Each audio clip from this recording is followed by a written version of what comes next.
आप सभी का स्वागत करती हूँ रोमे जग्गू के चैनल में और एसके जग्गू के चैनल पे सभी भाई बहनों का स्वागत है। आइए एक बहुत प्यारा सा हम लोग देवी पचरा गीत सुनाने जा रहे हैं। कैसा लगा कमेंट में जरूर बताइएगा। अच्छा लगे वीडियो को लाइक कीजिएगा, शेयर कीजिएगा, चैनल को सब्सक्राइब कीजिएगा, फुल वॉच के साथ सपोर्ट कीजिएगा आप लोग।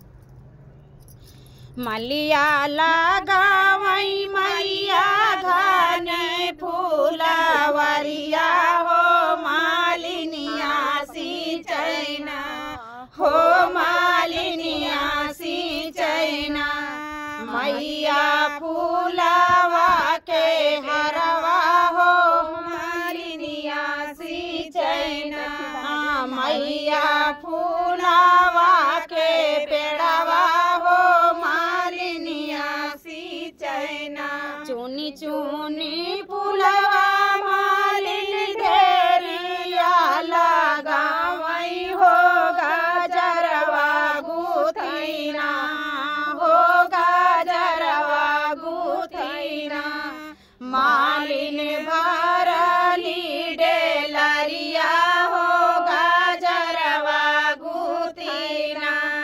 मालिन भरली डेलरिया हो गजरवा गुथैना हरियारी गुथई मालिन बेलवा चमेलिया हो की बिचवा बिचवाना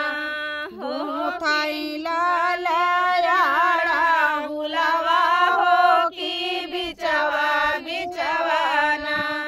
गुथई लालयाड़ा हुलवा हो की बिचवा बिचवाना लइके डेलरिया मालिन घूमेली नागरिया हो की हरवा लैलाना हो की हरवा लैलाना आइल नवमी के दिनवा हो की हरवा लैलाना